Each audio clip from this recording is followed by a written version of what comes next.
the 3 steps you need to take to change your life in 2026.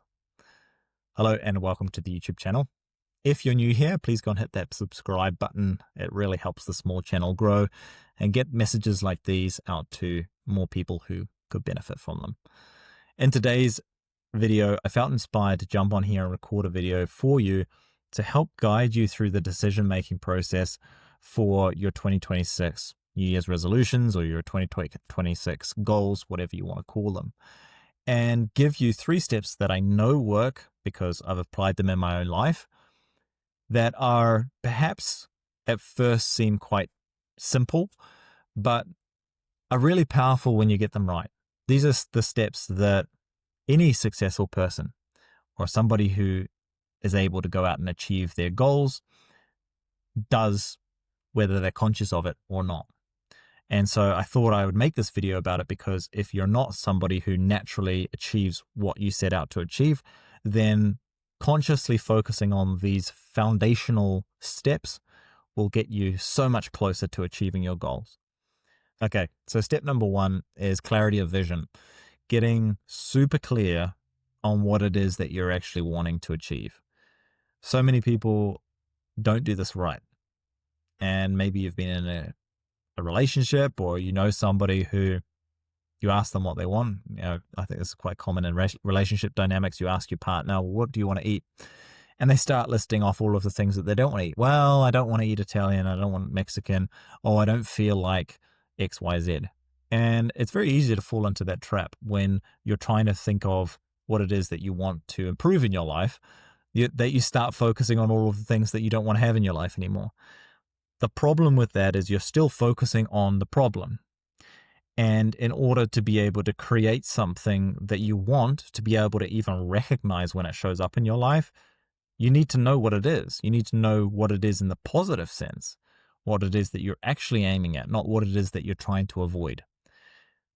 If you, for example, ski down a slope and you're trying to avoid trees, if you constantly focus on don't hit the trees, don't hit the trees, don't hit the trees, you're going to smack into a tree because your mind is focused on the thing that you're trying to avoid. It doesn't work any other way. So getting really, really clear on what it is that you do want is like half the battle. Once you know what you're aiming at and why, you are able to spot things that start to bring you in that direction. And you're motivated to keep going because you understand consciously and unconsciously why it's important to you. So a great way of doing this is literally writing down on a piece of paper and working through the process. So if you list out something that you want, you can query, like, why is this important? What about this goal is it that I'm actually working towards or that I actually value?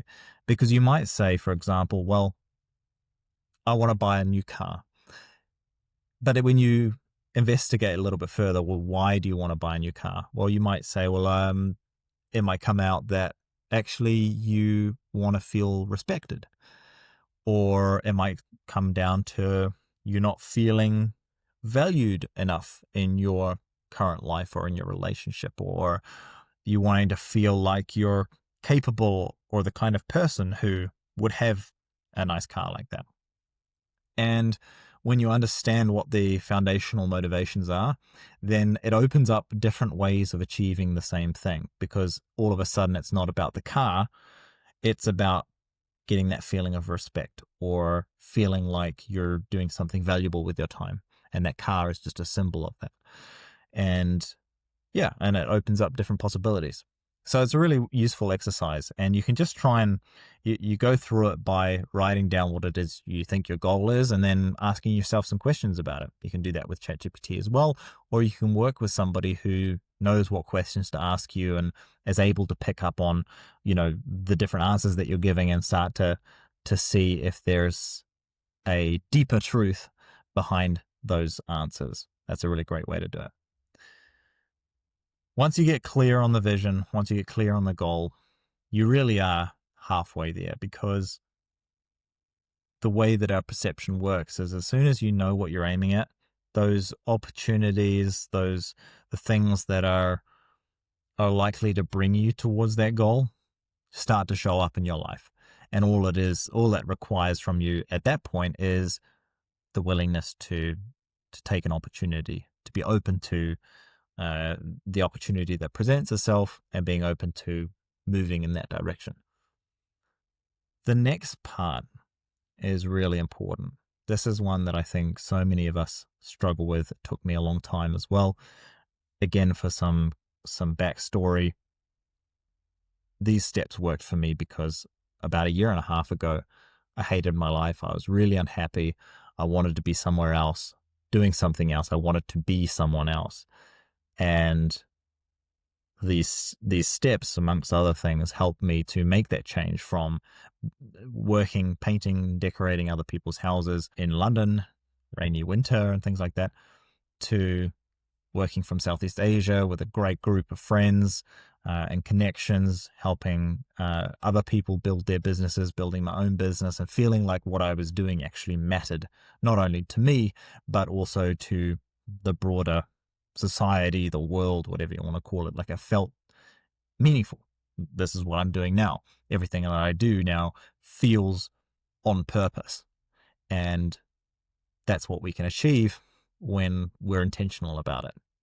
So step number 2 is a change in identity. It's a change in the story that we tell ourselves about who we are, what we're capable of, and what our past means. So often what will happen is when you set out to make a big change in your life, change of career, change of relationship, change of living circumstances, is that you might make a little bit of progress in one direction, but because of the story that you have programmed into you from your childhood a lot of the time, sort of a story that happens to play on repeat in your conscious and unconscious mind, you get dragged back into the same reality that you were living in previously. And in order to be able to make a change that lasts, you need to adopt a new understanding of who you are and what you're capable of. You need to change the story, the narrative, the way that you describe who you are. And this can sound quite metaphysical, perhaps a little bit airy-fairy, but it really is such a critical step. In order to create lasting change, you have to change the way that you're programmed, the way that you see yourself, your self-perception and self-conception. And this can be challenging to do by yourself because there are a few nuances to it. Again, this works really well if you work with somebody who knows what they're doing and is able to guide you through the process. But one way that you can start is consciously telling yourself a different story, starting to question the way that you see yourself. Let's say you're an accountant and you believe that that is who you are. You're an accountant. You're not somebody who's able to go out and have their own business, or you're an accountant. The life that you have is just what is possible for you. You're not the kind of person who could work online or travel and work or build something amazing and massive. That narrative is what's keeping you stuck. But if you start to question it, right? If you start to ask yourself some questions like, oh, interesting, I'm feeling this way about myself right now. Is that really true? Maybe I can start shifting it. Maybe I can start telling myself, well, I am an accountant right now, but actually I've got all of these other qualities that make up who I am that would be really useful in a business context, or I have this gift, or I have these other things that is me, that makes up me. And you start to just like nudge your identity along a little bit. It's beyond the scope of this video to go into all of the details of how to do this. But if you want to know how to do this, you can check out the links in the description below for some more resources. I have a community where you're able to find some more resources on how to do that, as well as the opportunity to work with me one-on-one if that's the kind of support that you're after. But it's so crucial to start telling yourself that you're capable of more, that you are so much more than the current situation that you're in. It's really that hope that I think is missing a lot of the time. It's trying to develop that sense of like, there's something out there that I could be doing that I'm potentially capable of doing, or I could learn how to do. And when you start to get that, again, that's along the same lines as the developing the clarity of vision, developing that clarity of identity. Well, that starts to drag you in that direction. Again, a year and a half ago or 2 years ago, I wasn't an online entrepreneur. I wasn't an online coach. I wasn't somebody who was able to create videos or, interview high net worth individuals or CEOs of companies. And yet I'm doing all of those things now. And it's happened by changing my self-perception, changing that narrative. And it can happen both rapidly and it can happen gradually depending on your approach. And if you go, another great little thing to do on that front is every evening before you go to bed, start to reinforce. You can write it down in a journal, write down some of the things that you want to affirm about yourself. Say, I am XYZ, and choose the identity that you want to adopt. I am becoming an online entrepreneur. I am becoming the kind of person who lives an amazing, adventurous life. Whatever it might be that's important to you.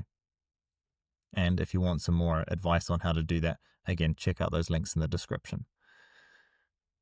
And the third step, this is one of the ones which everybody says, but again, is so important.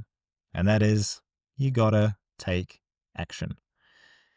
Now, what do you do if you struggle to take action? Well, the first thing you'll find is that once you get really clear on what it is that you're working towards, and you start to work on your identity to say, well, like, you're somebody who's capable of moving in that direction, moving towards those goals, you start to lower the friction of taking action. And that's really important. We want to find ways to lower the friction to take action. We want to set the bar so low initially that we can't help but take the step in the right direction. And the cool thing is that you don't have to take big steps to go a long distance. You don't even have to take big steps to go a long distance quickly. You can start with super small steps at whatever stage you're at, and they compound. They compound as your capability and your ability expands. You will get better and better at taking bigger and bigger steps, bigger and bigger actions. But you can start right where you are with the smallest possible thing, and you'll get there just fine.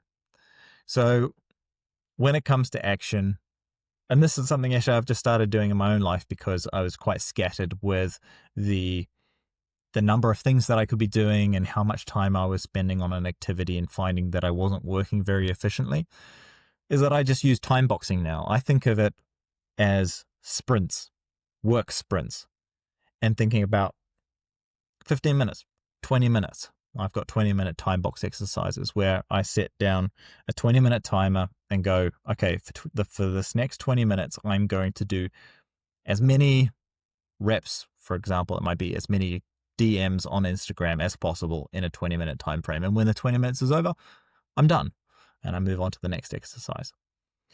You want to try and find some fun ways of challenging yourself or gamifying the process of taking action and removing your ego out of it. Again, that becomes easier once you've developed this new identity. Remove your ego out of it so that you can take the smallest necessary action to get you on the path. Now, once you are on the path, well, things start to snowball pretty quickly. So those are the 3 fundamental steps that you need to take in order to change your life in 2026. If you want to get more information like this, hit the subscribe button. I've got plenty of resources out there on YouTube already, and I'm making more all the time. If you want to be part of a community and get amongst other people that are doing the same sorts of things so that it becomes easier and, again, lowering the friction, then I have an online community. Again, the link is in the description. And of course, there's also the option to work with me one-on-one if you would like, and you're more than welcome to book a free call using the link in the description, and we can go into what is the specifics of your current challenge. What are you going through? And, maybe there's a way that we can work together. Maybe I'm not the right fit. Either way, you will walk out of the video call, the meeting with me, with some really powerful tools and insights that you can use in your life, no matter what it is that you're working on. It would be an honor if I can help you in any way I can. All right. I hope that's helpful. Like and subscribe if it was, and I will see you in the next video. All right. Peace.